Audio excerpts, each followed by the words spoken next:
This question is from Brandon. What are the best times to eat in correspondence with working out and why? Okay. I personally don't eat before I go to work out. I work out first thing in the morning. I'm in the gym at 7 a.m. I have a strong cup of coffee, and I have not had I haven't hit the wall. I haven't had a glucose drop where I get sick. So you don't do anything that early. Now, I've heard some people say, well, I'm working out, my muscle have been starving all night, I need to get some protein or something in there beforehand. Nice. Listen to your body. If that's what makes you comfortable and gives you the energy to go work out, you do that. You don't think there's much to it? I haven't eaten for 6 hours during the evening. I'm working out while I'm sleeping, working out for an hour or two. So by 9 o'clock in the morning, that's when I'm having my first meal, which is actually a supplement. I'll have the 60 grams of whey protein and water, drink that down, go shower, take care of things. 1 hour later, I have a food meal, and that's the important one. At like 10 in the morning? About 10 in the morning. So wait a minute, so why do you, right after you work out, why do you do whey? Do you have any carbs with that? Any no sugar carbs. Or anything? You might have a little sugar. Don't go crazy. Some guys say you can have sugar. Fruit juice, whether it's natural or organic, it's still sugar. Coca-Cola, no brand endorsement, just saying. Soda pop, here we go. You drink that, whatever.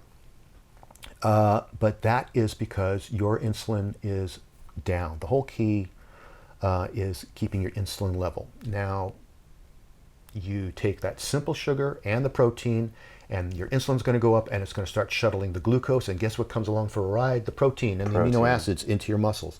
Fine. One good adage that we've all heard it has nothing to do with bodybuilding.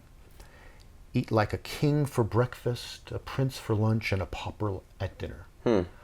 If you're gonna cheat, if you gotta have that piece of cake, have it for breakfast in the morning.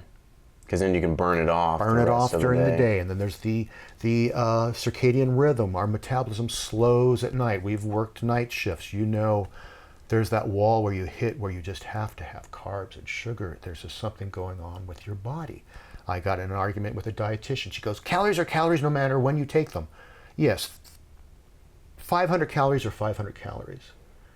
And 500 calories are not going to end up on your hips and your ass if you do it in the morning. But they sure as hell will if you're sitting in front of your TV at night and sitting there not doing anything. You're just not burning it. You're not burning it. Calories. And your metabolism is slowed down. So you work out in the morning for an hour or two. You get 60 grams of whey, maybe a little sugar to handful of raisins for me, but to what spike the insulin to kind of bring that protein into your muscle, and then an hour later you'll eat breakfast. What do you eat for breakfast? And this is at about 10 in the morning. 3 whole eggs, a quarter cup of egg whites, and I do the egg whites solely because I like the branched chain amino acids. You need that. And so this is a thing I hear a lot, branched chain amino acids. We'll get into that later with supplements. But okay, so you got 3 whole eggs and then some egg whites. Egg whites. And my big treat is cheese. I'll sprinkle a little cheese on there for a fat. It'll be the only fat I get that day. Okay, so that's breakfast at like 10, which is mainly eggs, cheese, and then a little bit of these triglycerides. What's next? And then it'll be the next meal maybe 2 hours later. And that sounds soon. 2 hours. For bodybuilding reasons, every 2 hours you should eat because you want to keep a constant level of amino acids and protein. That was like 3 or 4, so 2. Some people say 3. I'm more comfortable with 2. Okay.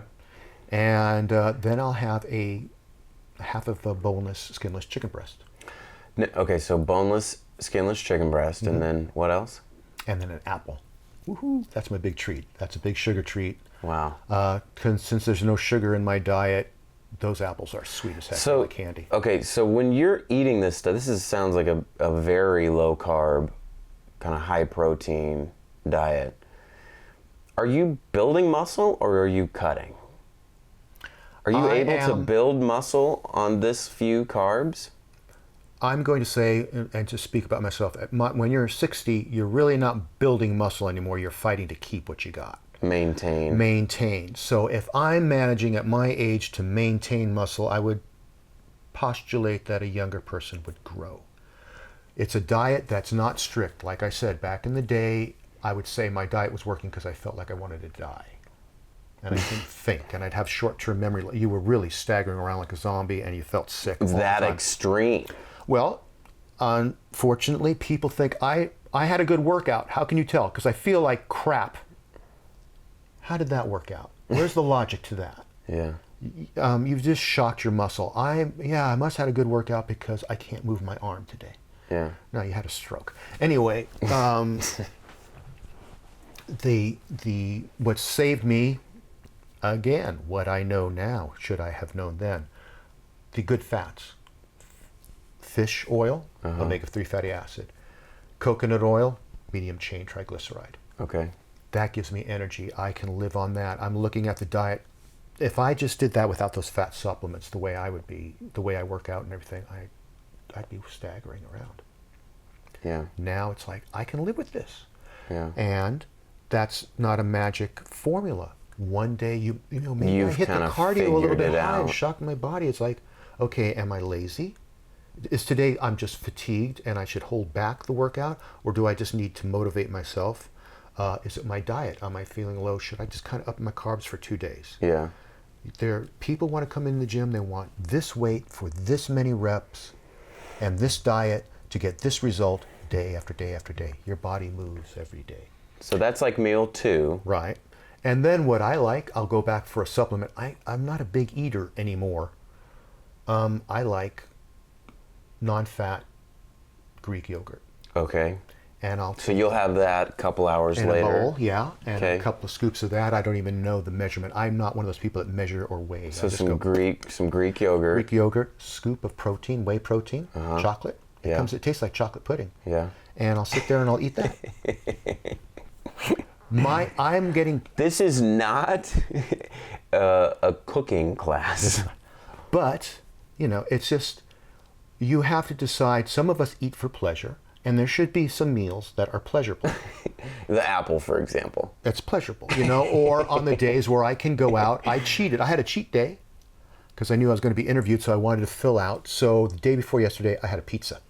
Oh, hey. I haven't had one for Some Italian God comfort knows food. how long. Well, yeah, that was just, Okay, so your Greek yogurt and protein powder. Mm-hmm. Okay, that's kind of a little snacky supplement. and then dinner. And then at 6 dinner. o'clock. And what do you have for dinner at 6? My diet, it's for me, is monotonous. It'll be like a turkey thigh. Cut it off the bone, take the skin away. Well, in the salad, chop it up, and the salad has sliced carrots in it and green onion, Turkey and and a salad again. big But salad. So okay, so this is very low carb. Very. So I'm you- trying to lose weight. Maybe in our next, you'll see the progression as we go on with these interviews. But So this is you trying to lose some weight, and you're just basically going low carb. yeah, this is me that was 220 pounds down to 190 right now. Could you, at age 30 or 40, with this diet, put on muscle? Yes. You think so? Oh, easily. It's the protein. I'm getting, So at the end I've of the day, heard. 200 grams of protein. What about this? I mean, this just sounds. I guess that's how to do it, like super low carb that you figured out for you with some, adding My in some body fats for. responds to that diet. Mm-hmm. Mr. Whatever, Olympia, aside from the chemicals that he's putting in his body, Mm-hmm. there's a genetic type. He'll respond to, maybe he's got to slam the carbs in. Maybe he can cheat and have ice cream. So okay, Everybody's so different. your boy Rich Piana going on this. I'm gonna gain 30 pounds in 3 months gig. Mm-hmm. A lot of carbs. A lot of carbs. He's a big boy. His genetic predisposition, certainly someone that size, that's just normally big boned Yeah. and muscle mass like that, is going to need more calories than I do at 5'7", and if I'm ripped, contest weight for me is like 186. So are there times when you're not trying to lose weight and you're kind of more maintaining where you're at and you're allowing more carbs? Again, what I know now, if I would have known back then, I'm up and down. Yeah. And now I'm at the age, I've got to stay consistent. I'm going to keep my weight down. Bill Pearl, a former Mr. Universe, Mr. America, still alive, I hope, wonderful person, said as he got older, back in the day, The younger guys would bulk up and then lose weight. As you get older, your skin loses that elasticity. He would lose weight. Turgor. Elasticity. So, no tinting. So he would keep way below his contest weight and grow into his skin. So you know, fortunately I've been lucky with good genetics and good skin, but age will take a toll no matter how old you are. So I'm going to keep my weight down. So you're not trying to do this where you bulk up and No, cut. I should have You're a trying to t-shirt keep it that more- says abs, the final tour. It's like an old rock group. And I want to get those abs out one more time, you know, and have that, and then have some pictures taken. And I get so PO'd when I see the rejuvenation clinics and the pictures, and they always show the guys, yeah, he's got some good abs and he's got pecs, but there's no arms, there's no shoulders, no traps. Turn around, let's see your back. Age, you lose a lot of mass in your thighs. And my thighs back in the day were, I just said the word thigh and they would grow. It was disproportionate, but you know. Okay, let me ask you some more of these questions here. So I know we covered this a little bit. So when you work out, in terms of eating afterwards, what is important? What kind of food do you want to eat afterwards? Okay. If one is solely going for muscle growth, and actually a diet as well, come to think of it, right after your workout, slam the protein. Get that protein in there because you've torn down muscle, bathe them, they're going to be sucking up, your glucose is down, they're tired, they want to be hydrated with water, everything, your body's just going to suck it up. You would say you don't have to do a lot of carbs right there. Not right at that moment. I've heard you want some carbs to help build the muscle. Like a handful of raisins will be enough glucose to spike your insulin. So you don't need. But if somebody 20 grams is, of- well, you mentioned Rich Piana, if someone's bodybuilding and if you look at them, there's hardly any fat on him. He can do that. And if he, and again, someone like that would be looking in the mirror going, oh, I'm getting a little soft, I'm going to adjust my carb intake. People are looking for that one number that they live and not think, putting blinders on, so that every day they will go up to the same, like an old delivery horse. Know which, you can just let the horse go on its own and it will stop in front of the appropriate homes. It just doesn't work out.